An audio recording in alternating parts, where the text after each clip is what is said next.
तेनालीराम महान पुस्तक। एक बार राजा कृष्णदेव राय के दरबार में एक महान विद्वान आया।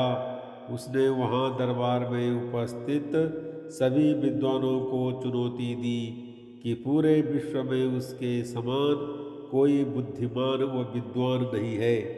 उसने दरबार में उपस्थित सभी दरबारियों से कहा कि यदि इनमें से कोई चाहे तो उसके साथ किसी भी विषय पर वाद विवाद कर सकता है, परंतु कोई भी दरबारी उससे वाद विवाद करने का साहस न कर सका।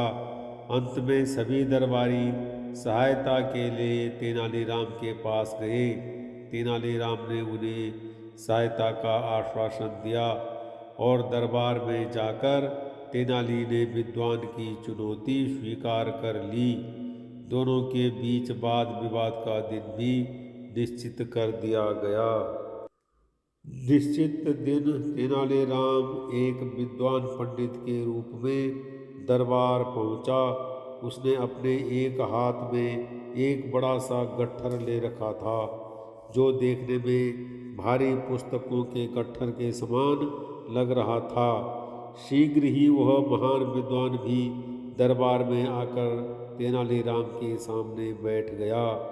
पंडित रूपी तेनालीराम ने राजा को सिर झुकाकर प्रणाम किया और गट्ठर को अपने और विद्वान के बीच में रख दिया। तत्पश्चात दोनों वाद विवाद के लिए बैठ गए।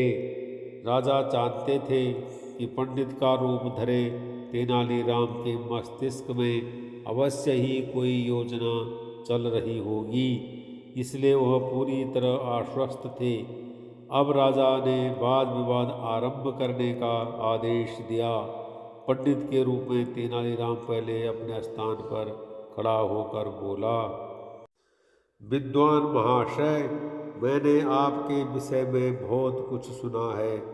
आप जैसे महान विद्वान के लिए मैं एक महान तथा महत्वपूर्ण पुस्तक लाया हूँ, जिस पर हम लोग वाद विवाद करेंगे। महाशय, कृपया मुझे इस पुस्तक का नाम तो बताइए, विद्वान ने कहा। तेनालीराम बोले, विद्वान महाशय, पुस्तक का नाम है तिलकस्ता महिषाबंधन। विद्वान हैरान हो गया। अपने पूरे जीवन में उसने इस नाम की कोई पुस्तक न तो सुनी थी न ही पढ़ी थी। वह घबरा गया कि बिना पढ़ी वह सुनी हुई पुस्तक के विषय में वह कैसे वाद विवाद करेगा। फिर भी वह बोला, अरे यह तो बहुत ही उच्च कोटि की पुस्तक है। इस पर वाद विवाद करने में बहुत ही आनंद आएगा, परंतु आज यह वाद विवाद रहने दिया जाए। मेरा मन भी कुछ उद्विग्न है और इसके कुछ महत्वपूर्ण तथ्यों को मैं भूल भी गया हूँ। कल प्रातः स्वस्थ व स्वच्छ मस्तिष्क के साथ हम वाद विवाद करेंगे।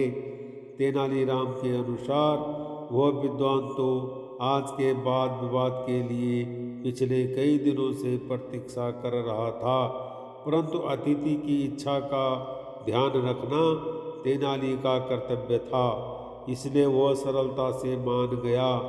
परंतु वाद विवाद में हारने के भय से वह विद्वान नगर छोड़कर भाग गया। अगले दिन प्रातः जब विद्वान शाही दरबार में उपस्थित नहीं हुआ तो तेनालीराम बोला, महाराज, वह विद्वान अब नहीं आएगा। वाद विवाद में हार जाने के भय से लगता है वह नगर छोड़कर चला गया है। तेनाली वाद विवाद के लिए लाई गई उस अनोखी पुस्तक के विषय में कुछ बताओ, जिससे कि डर कर वह विद्वान भाग गया। राजा ने पूछा, महाराज, वास्तव में ऐसी कोई पुस्तक ही नहीं है। मैंने ही उसका यह नाम रखा था, तिलकस्ता महिषाबंधन।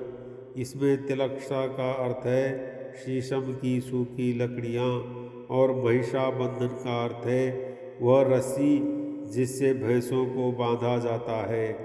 मेरे हाथ में वह गट्ठर वास्तव में शीशम की सूखी लकड़ियों का था, जो कि भैंस को बांधने वाली रस्सी से बंधी थी। उसे मैंने मलमल के कपड़े में इस तरह लपेट दिया था ताकि वह देखने में पुस्तक जैसी लगे।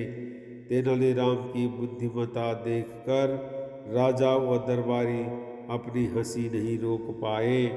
राजा ने प्रसन्न होकर तेनालीराम को ढेर सारे पुरस्कार दिया।